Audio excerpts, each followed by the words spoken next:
François. Merci beaucoup d'être avec nous sur Monaco Info pour aborder donc l'année du prince souverain, une année riche, marquée par de nombreux événements. Alors en tant que journaliste qui suit la famille princière au quotidien, quel regard portez-vous justement sur cette année 2022 ? Alors, comme vous le dites, en effet, c'est une année riche en événements, mais c'est aussi une année de transition. Je dirais que c'est une année où, globalement, on arrive à retrouver un petit peu la vie qu'il y avait en principauté avant 2020. Alors, un des moments les plus forts en principauté a été incontestablement le retour de la princesse Charlène et la famille princière enfin réunie. C'est vrai que tout le monde l'attendait. Oui, c'était un très bel événement, c'était très émouvant.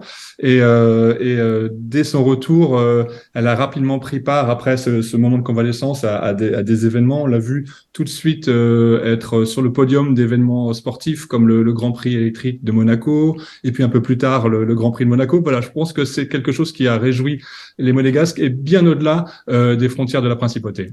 Vous l'avez dit, la princesse Charlène a dès son retour pris la main sur des anciens dossiers, de nouveaux dossiers importants également à ses yeux, en devenant notamment la présidente de la SPA de Monaco. Voilà, elle a tenu à reprendre en main un petit peu tout ce qui lui tenait à cœur finalement.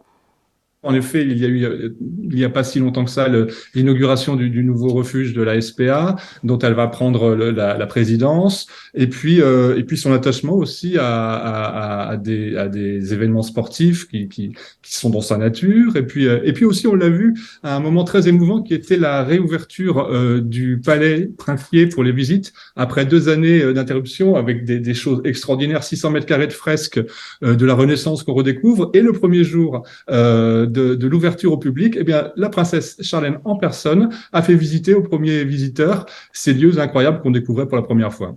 La famille princière qui a une cote de popularité très importante. Le prince notamment réunit les foules à chacun de ses déplacements. Comment l'expliquer ? Je crois qu'il témoigne, lui et sa famille, de l'incroyable influence de la principauté dans beaucoup de domaines.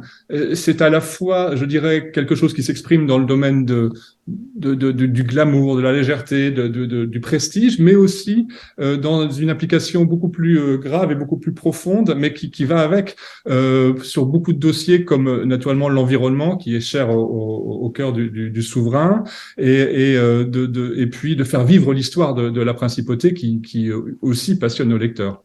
C'est vrai, vous venez de le dire, mais cette année 2022 a aussi été marquée plus que jamais par l'engagement environnemental du prince Albert II. On pense notamment à ce dernier rendez-vous de la COP27 sur le changement climatique. Ça, c'est vraiment son fil conducteur.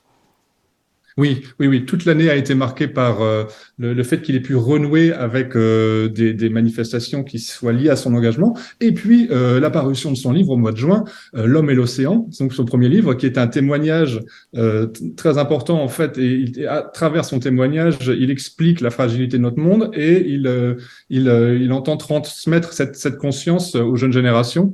Et c'était voilà, un des points importants de cette année également. On suit avec Monaco Info évidemment la famille princière au quotidien, vous également. C'est vrai qu'on a l'impression que ça s'arrête jamais pour eux. Oui, oui, oui.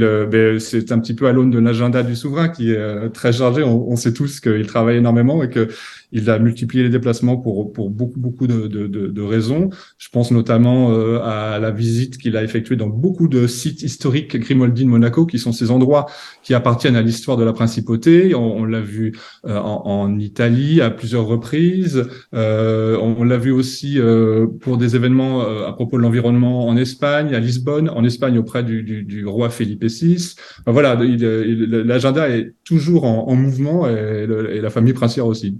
Vous suivez dans le cadre de votre métier toute la famille princière, dont les enfants du prince souverain et de la princesse Charlène. Que pensez-vous justement de l'exposition médiatique qui leur est réservée ?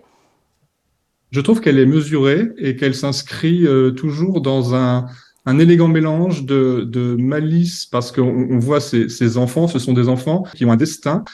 Le prince héritier Jacques, dans l'uniforme des carabiniers, au balcon pour la fête nationale. Il y a déjà l'amorce, et je suis certain que ses parents œuvrent dans ce sens, de la conscience du rôle qu'il aura à prendre plus tard, tout en conservant sa nature d'enfant et en respectant sa vie et son bien-être. Et je n'oublie pas la princesse Gabriella de Monaco, bien sûr, qui est exactement dans la même dynamique. Elle a fait de très beaux événements auprès de sa maman, par exemple, lorsqu'elle a remis un prix sur scène pour le gala pour la mode à Monaco. Voilà, il y a des moments à la fois de complicité et puis qui amorcent déjà l'idée de l'engagement qui sera le leur plus tard. Ça sera ma dernière question. Quels sont les grands dossiers de cette fin d'année 2022 pour la famille princière monégasque? Alors, bien sûr, cette semaine, la tenue de la fête nationale, qui est un moment important. Et pareil, c'est à la fois un événement très important, un événement d'État, et c'était aussi une grande réunion de famille. Et puis, je pense aussi à ce qui a commencé fin septembre et qui va sans doute nous passionner pour les mois à venir, qui est la célébration du centenaire de la naissance du prince Régnier III. Et le prince Albert II est le président d'honneur, et la princesse Stéphanie est la présidente du comité de commémoration de cet événement dont on reparlera sans doute très prochainement. Merci beaucoup à vous, Emmanuel Sirotte, d'avoir été avec nous sur Monaco Info. Je le rappelle, vous êtes journaliste à Point de Vue, le magazine de l'actualité royale. Merci.